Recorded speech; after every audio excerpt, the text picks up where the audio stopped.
হযরত হানজালা রাদিয়াল্লাহু তাআলা আনহু নতুন বিয়ে করে প্রথম বাসর রাত, বাসর ঘর প্রথম রাত বিবির কাছে আছে।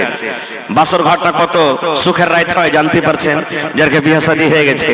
হ্যাঁ, যেদিন প্রথম মুলাকাত বিবির সাথে হবে, প্রথম দেখা স্ত্রীর সাথে হবে, সেই রাতটা কত মজার রাত। গল্প করে করে করে করে 1 মিনিটের জন্য মনে হয় শুধবে না, ঘুমাবে না, আর মনে মনে কইবে হারে আজ 10 ঘন্টার কেনে রাতটা হলো রে, শালা যদি 48 ঘন্টার রাতটা হতো তো খুব ভালো হতো। এই যে এত মজার রাত, এত ভালো ভালো রাত, ভালো গল্প, দুঃখের সুখের গল্প। কত আশাতে স্ত্রীটা ছিল, কত আশাতে পুরুষটা ছিল, দুজনের একসাথে দেখা হচ্ছে। ওয়ার সাথে গল্প, ওয়ার সাথে গল্প, কত খুশির রাত। এরকম সুবহানাল্লাহ বাসর ঘর কার? হযরত হানজালা রাদিয়াল্লাহু তাআলা আনহু বিবির কাছে আছে। লড়াই চলছে, উহুদের মাঠে যুদ্ধ চলছে। এক বেঈমান আমার নবীকে এমন জোর করে একটা তলোয়ার আঘাত করেছে, নবীর মাথাতে যে হেলমেট ছিল লোহার, ওই লোহার হেলমেট পর্যন্ত নবীজির ভেঙে গেছে। এমন জোর করে আঘাত করেছে।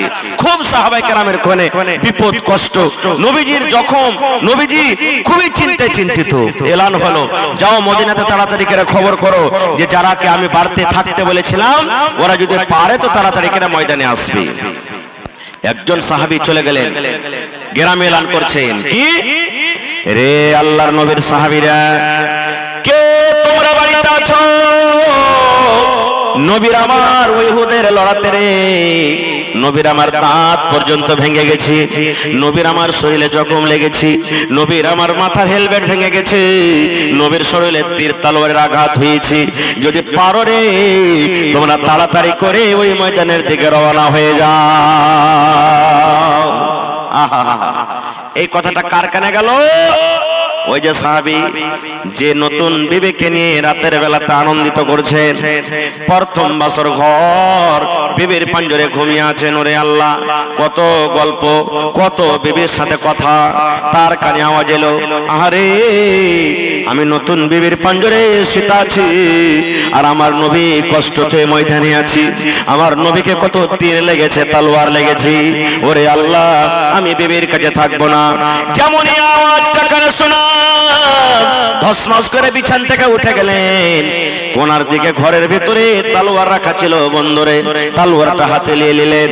এবার তার নতুন বিবি মনে মনে বলছেন, আল্লাহ কি আমার অপরাধ হয়ে গেল, কি আমি ভুল করলাম আল্লাহজি, আমার এই প্রথম বাসর ঘর, প্রথম রাতে আমার স্বামী তলোয়ার নিয়েছে, আমি কি ভুলটা করলাম। এবার একটু ভার দেখছেন, ওই তার স্বামী আবার একটা জেরা মানে লোহার পিরন, যদি তীর তলোয়ার মারা হয় শরীরে লাগবে না, শরীরে হেফাজত করবে, ওকে জেরা বলা হয়। ওই লোহার পিরন, লোহার কামিজ, লোহার জেরা, ওই নিজের পরনে পিন্দে নিলেন, হাতে তলোয়ার নিয়ে ঘরের ভেতর থেকে বের হয়েছেন। আর বিবিকে বলছেন, বিবি রে আজকে তোমার সাথে আমার প্রথম বাসর ঘর রে বিবি, আজকে তোমার সাথে আমার প্রথম ঘর, আজকে তোমার কাছে গোটা রাতটা আমি কাটাতে পেলাম না রে বিবি। আমি চললাম জিহাদের ময়দানে, আমি লড়াইয়ের ময়দানে চললাম, আল্লাহর নবীর ডাক হয়েছে, আল্লাহ নবীর এলান হয়েছে, বিবি রে এই যে আল্লাহ আমাকে দেহ দিয়েছেন, জান দিয়েছেন, হাত দিয়েছেন, পা দিয়েছেন, এটা আমার নয়, এটা হলো আল্লাহর জন্য আল্লাহ কিনেছেন। আর আল্লাহ এবং আল্লাহ রাসূল যেই কাজে কাজে লাগাবেন আমাকে সেইখানে যেতে হবে। বেবি হাত খান ধরে বলছেন, স্বামী গো, আমি মদিনার মধ্যে একটা কেমন মেয়ে ছেলে, তুমি এখন আমাকে জি ভরে দেখনি, আমি তোমাকে এখন জি ভরে দেখিনি, তোমার সাথে যেরকম একটা গল্প হয় এখনো ভালো মতন হয়নি। এই তো আমাদের কিছু সময় কাটলো, এই তো আমাদের প্রথম বাসর ঘর, হঠাৎ করে আপনি চলে যাবেন। স্বামী গো, একটুখানি আপনি দাঁড়ান, আর দুটা কথা আপনার সামনে আমি বলিনি, আর দুটা কথা আপনি আমার সামনে বললেন, একটুখানি দাঁড়ান, একটুখানি থামেন। বলছে, বিবি রে না না না, আমি তোমার সাথে আর কথা বলতে পারবো না রে বিবি, যদি আমি স্বামী হিসাবে তোমার হকটা যদি আদায় করতে না পারি, যদি স্বামী হিসাবে আমার যদি কোনো ভুল হয়ে থাকে, আল্লাহর হস্তে তুমি আমাকে ক্ষমা করে দাও। আরে আল্লাহর বান্দি ভালোবাসা বিবি, আমিও তোমাকে মাফ করে দিলাম, মাফ করে দিলাম বিবি রে, আমিও তোমাকে মাফ করে দিলাম, তুমি আমাকে মাফ করে দাও। আমি চললাম চললাম, আমি লড়াইয়ের ময়দানে চললাম। এইবারে তার বিবি বলছেন, স্বামী গো, আপনি যে আমার কাছে রাতটা থাকলেন, এই রাতে যে আপনি আমার সাথে হামবিস্ত্রি করেছেন, আপনি আমার সাথে এই যে সহবাস করেছেন, তো সহবাস করার পর আপনার শরীরটা, আপনার বাড়িটা তো নাপাক হয়ে আছে, একটু দয়া করে গোসল করেলেন, গোসল করেন। কেন আপনি নাপাক হয়ে গেছেন? পাক পবিত্র হয়ে লড়াইয়ের ময়দানে যান। রে ভাই দেখেন কেমন ঈমান, হায়রে সাহাবীদের ঈমান। এইবার হযরত হানজালা বলছেন, বিবিরে তোমার কথা সত্য, আমি নাপাক হয়েছি, আমার পরে গোসল ফরজ হয়েছে, গোসল ফরজ হয়েছে বিবিরে, কিন্তু আমি যদি গোসল করতে যাই হয়তো সময় থেকে 5 মিনিট 10 মিনিট সময় লেগে যাবে, আর এই সময়টাতে আমি যদি না পৌঁছতে পারি, এই 10 মিনিট 15 মিনিট পিছনে যদি আমি পৌঁছে লড়াইয়ের ময়দানে, আর এই মধ্যখানে যদি আমার নবীর কিছু হয়ে যায়, আর আল্লাহ রাব্বুল আলামিন যদি আমাকে কিয়ামতের দিন বলেন, হানজালা রে নতুন বউ নিয়ে তুমি বাড়িতে ছিলে আর আমার নবী যুদ্ধের ময়দানে বিপদে, আমি এটা সহলে জবাব দিতে পারবো না। হযরত হানজালা বলতেন, বিবিরে তুমি দোয়া করো আল্লাহর দরবারে, আল্লাহ রাব্বুল আলামিন যদি আমাদেরকে কামিয়াব করেন, যদি আমাদের জিত হয়, লড়াই যুদ্ধ করে যদি গাজী হয়ে বাড়িতে ঘুরতে পারি, বিবিরে আমি বাড়িতে আসার পর আমি ফরজ গোসল করব। সুবহানাল্লাহ। ভাইরে ফরজ গোসল কি জিনিস? কত বেটা ছেলে আমরা জানি না, খালি বিবির সাথে মিলতে গেলে গোসলটা ফরজ হয়ে যায় না, বিবির সাথে মিলতে গেলে খালি গোসল ফরজ হলো তা নয়, কয়েক কারণে গোসল ফরজ হয়। যেমন মায়েরা খালারা 5 দিন 7 দিন 3 দিন 4 দিন পর যে হাইজ হয়, হাইজ মাসিক থেকে পাক পবিত্র হবে, হাইজ আর দেখা হয় যায় না, বন্ধ হয়ে গেছে, তখন গোসল করবে, আর নাম হলো ফরজ গোসল। মা খালাদের বাচ্চা হয়েছে, এখন মায়েরা খালারা নামাজ পড়বেন, 10 দিন 15 দিন 20 দিন 40 দিন হয়ে গেল, এখন ফাইনাল গোসল করবেন, আর নাম হলো ফরজ গোসল। রাতের বেলাতে দিনের বেলাতে শুতে আছেন, হঠাৎ করে আপনার স্বপ্ন দোষ হয়ে গেল, ওরে আল্লাহ স্বপ্ন দোষ হয়ে গেল, নাইট ফল ডে ফল আপনার হয়ে গেল, দেখছেন কাপড়ে ভিজা হয়ে আছে, এইবারে এইটাও কিন্তু আপনার পরে গোসল ফরজ হয়ে যায়। শুধু বিবির সাথে মিলন করতে গেলে গোসল ফরজ হয় না, আপনার দিনে কিংবা রাতের বেলাতে যদি স্বপ্ন দোষ হয়ে যায়, তারপরও আপনার পরে কিন্তু গোসল ফরজ হয়ে যায়। বলবেন হাজী মাওলানা মহিলারা ওয়ার্গ কি ফরজ গোসল করতে হবে? জি, ওয়ার্গ ফরজ গোসল করতে হবে। ওয়ার্গ স্বপ্ন দেখে, জি দেখে। আল্লাহ রাসূল একদিন বসে আছেন, আর আল্লাহ নবীর স্ত্রী মনে হয় উম্মে সালমা রাদিয়াল্লাহু তাআলা আনহা পাঞ্জরে বসে আছেন, আর একটা মহিলা আল্লাহ রাসূলকে বলছেন, ইয়া রাসূলুল্লাহ, মায়ের লোকের যদি স্বপ্ন দোষ হয় তাহলে কি গোসল করবে? নবীকে প্রশ্ন করছেন আল্লাহ রাসূল, মহিলাদের যদি স্বপ্ন দোষ হয় তাহলে কি ওরা গোসল করবে?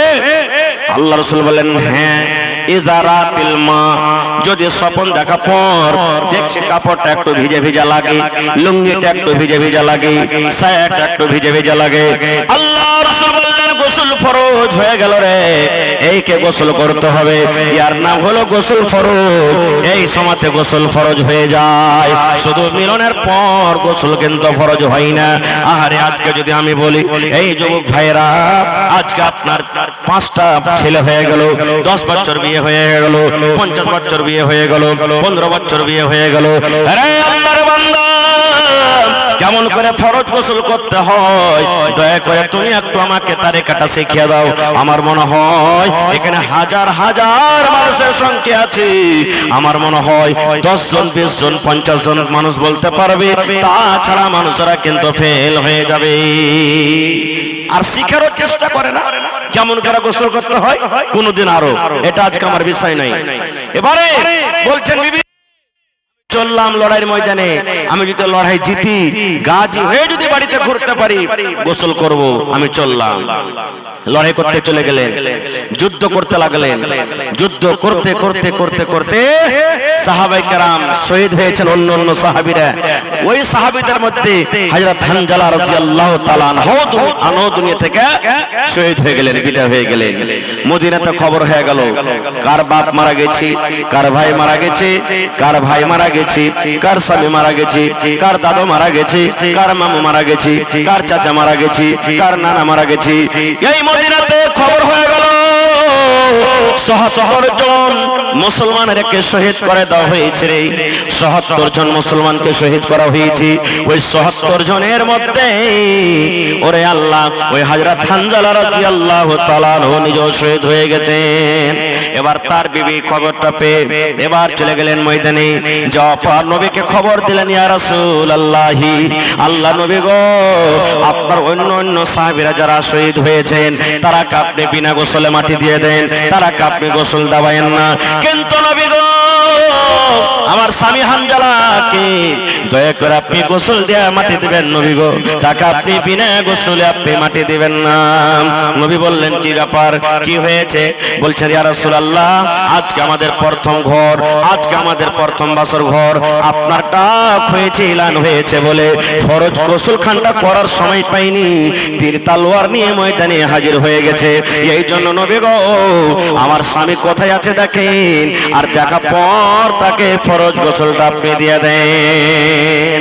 কারণ দিনের খাতিরে আল্লাহর রাহে যারা কুরবানি হয়ে যায় ওদের জানাজা নাই, ওদের গোসল নেই, অন্য আলাদা কাপড় লাগবে না। যে কাপড়ে মারা গেছে সেখানে সেই কাপড়ই তার কাফন হবে, যে জায়গাতে মারা গেছে সেখানে দফন হবে। এত আল্লাহর তারা মাহবুব আর পিয়ারা। নবী বললেন, আরে দেখো তো হানজালা কোথায় আছে, হানজালার লাশটা দেখো তো কোথায় আছে। যত মানুষ জীবিত আছে এখানের মধ্যে তো হানজালাকে পাওয়া যায় না, দেখো খুঁজো হানজালার লাশটা কোথায় আছে দেখো। খুঁজতে খুঁজতে খুঁজতে সামনে থেকে সাহাবীরা এলেন, ইয়া রাসূলুল্লাহ পাওয়া গেল না। পিছন থেকে এলেন, ইয়া রাসূলুল্লাহ পাওয়া গেল না। ডান দিক থেকে এলেন, ইয়া রাসূলুল্লাহ পাওয়া গেল না। বাম দিকে এলেন, ইয়া রাসূলুল্লাহ পাওয়া গেল না। আল্লাহ রাসূল বললেন, সাহাবীরা কই হানজালার লাশ, হানজালা কোথায় চলে গেল? কোন মুশরিক বেঈমান কি তার লাশটাকে নিয়ে চলে গেল নাকি? কোন মুশরিক তার লাশের বেহুরমতি করবে বলে নিয়ে চলে গেল নাকি?